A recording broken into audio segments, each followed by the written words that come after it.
اعوذ باللہ من الشیطان الرجیم بسم اللہ الرحمن الرحیم۔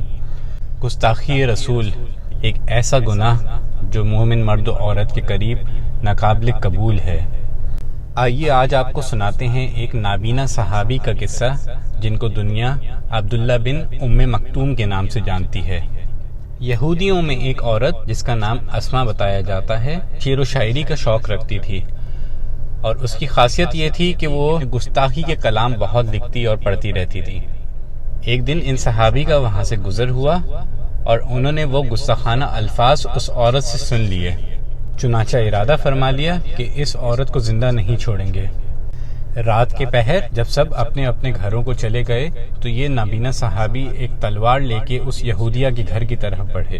اللہ کی حکمت دیکھیے کہ اس روز وہ یہودیہ دروازے کو تالا لگانا بھول گئی۔ یہ نابینا صحابی اندر داخل ہوئے، یہودیہ کے سینے پر اپنی تلوار رکھی اور پھر پوری قوت کے ساتھ اس تلوار پہ اپنا پاؤں رکھ کے چڑھ گئے۔ وہ تلوار اس یہودیہ کے آر پار ہو گئی اور اس طرح اس کی جان نکل گئی۔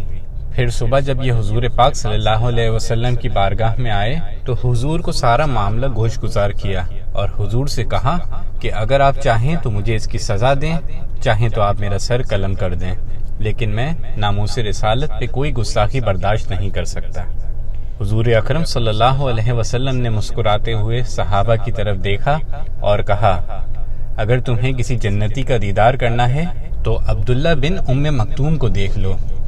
تو ناظرین کرام، یہاں پہ یہ بات واضح ہو جاتی ہے کہ شرعی حدود میں گستاخ رسول کی ایک سزا متعین ہے۔ اللہ رب العزت سے دعا کرتے ہیں کہ وہ ہمیں اللہ اور اس کے رسول کے بتائے ہوئے راستے پر چلنے کی توفیق عطا فرمائے، آمین۔ السلام علیکم ورحمۃ اللہ وبرکاتہ۔